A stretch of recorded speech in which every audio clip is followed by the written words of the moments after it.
Victor Wembanyama at the Yankees game yesterday. And if you have been living under a rock, Wemby is the 7'4" basketball prospect who is, minus 10,000 to go first overall in the NBA draft. Yes. This guy was a sight to be seen.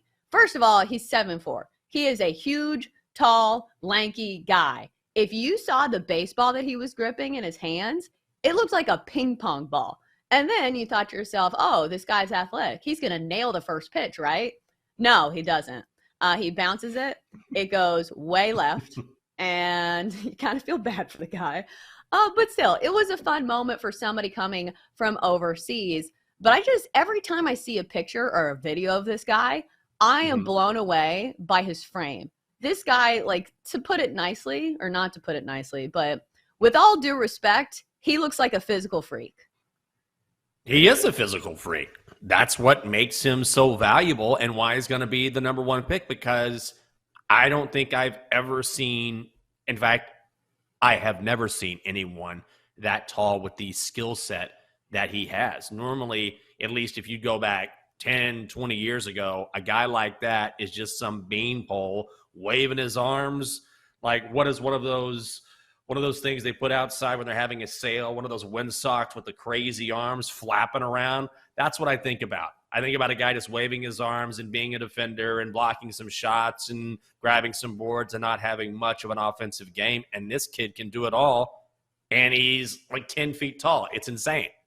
Let's get into this. We know that Wemby is going number one overall. In fact, I just read this on Twitter that there is one bettor who just put down $60,000 on Victor Wembanyama to go number one overall at odds of minus 20,000. So that bettor will get $300 back. What a stupid bet.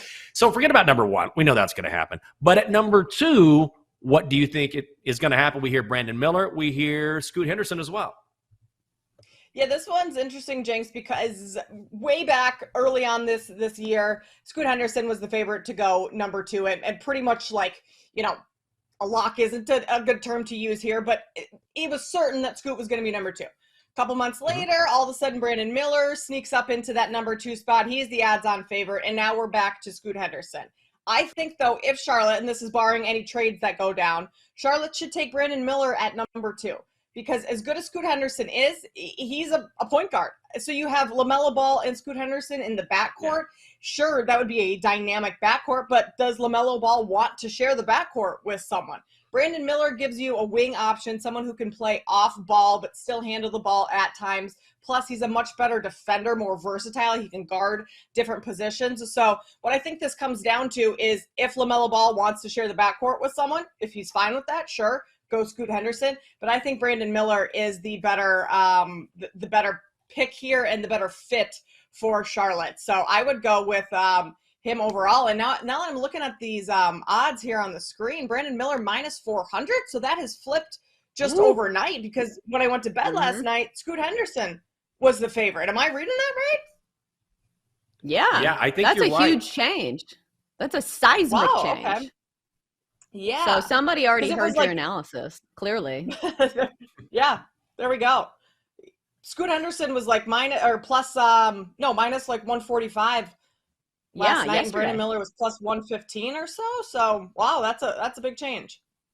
Now, if you're TCU, if you're LSU, you've got to win two straight. Do you have a take either way on any of these games? I think it's still Wake Forest for me. Because at this stage in the game, I think it's all about depth. And one last thing that I do need to check, do we know the probable starting pitchers for LSU and Wake Forest? Because that is the only thing that would who is it for LSU? Do we know? It's Ty Floyd. Ty Floyd. Oh, so LSU. Bottom line, it's not their big dog.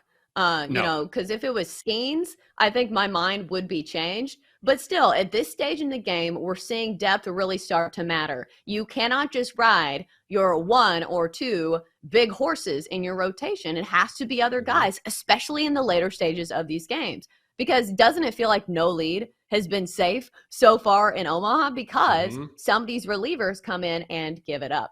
And I'll say in that last game for LSU, it was one of their big horses not on the mound, but at the plate. Dylan Cruz with a big day, hit a home run, 2 RBI in a game where they only had 3 runs total. So maybe Dylan Cruz makes another difference because he is that top tier of a talent to where single-handedly he can change the outcome of a game.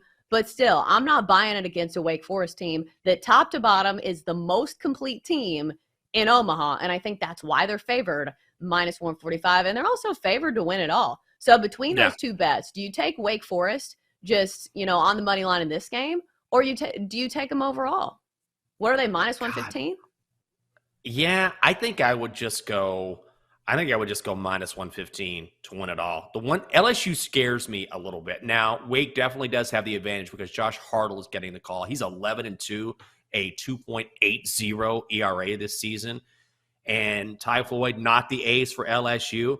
He's a perfect 7-0, but the Tigers have lost 3 out of the last 6 games that he has started. So the thing that scares me is that LSU and Wake Forest are 2 of the top 3 run-scoring teams in the country. They can put up a ton of runs. I don't know what to do with this one. I would feel more comfortable maybe making a play on Florida against TCU because Florida's had 2 days off, and they are probably the deepest team left in the College World Series as far as their pitchers are concerned. So I think they'll be able to manipulate the way that game goes later on in the late innings against TCU because TCU is going to be a little bit worn out. I would feel better about a play on Florida, but man, I don't know how to play Wake and LSU. Those bats are both great. I will say the cream is rising to the top when it comes to Omaha because weren't 3 of the 4 teams still remaining the top 3, favorites to win it all? So we see this in the later stages. Like I said, depth starts to matter. Even if you have those horses at the top of your rotation, kind of like Stanford had with Quinn Matthews, it's great for a couple games here and there, but you got to have other guys. Where do you draw the line at risk as far as skydiving, going into space, going underwater? Where would you say, okay, this is enough for me? Yes. Well, as I'm not yet a billionaire, I still have things to see, and I'm not at the level of risk probably, or my curiosity has not waned about normal things in life. So I think skydiving, I would be very hesitant to do. And I think deep sea diving, even scuba diving, I would be terrified because of stories. Going in the water in Florida anywhere, I am terrified of alligators. So I think my level of risk is very low. I would rather, this question that has been posed about, would you rather go to space or would you rather go into the ocean? I do love the ocean, but I would want to watch the fish in an aquarium, let's say. I wouldn't want to go to a deep ocean where people are not supposed to go, or you're not supposed to live there. Space is one of those places, but I would rather go to space all day. I don't know what it is about it, but if you are lost in the ocean and you're free of the vehicle that brought you down there, there's sharks, there are other animals down there that can kill you. Space doesn't really have that as far as we know. And you would probably just die instantly, and it wouldn't be a death that you're waiting for, an impending death that is going to happen. So I think space, because also anything that goes to space, I would hope is more equipped, and I would probably go with something that's more regulated and something that is guaranteed that if anything goes wrong, there are backup plans. There is no backup plan for this craft that went down just to look at the Titanic. This was supposed to be a 6-hour situation where it's 2 hours to go down, then you get a couple hours to look at the Titanic and be like, oh, there's barnacles on it. Look at pictures of the Titanic. And then 2 hours to come back up. And now it has been days. And the oxygen situation, that the ticking time on that, it is anxiety level midnight on that.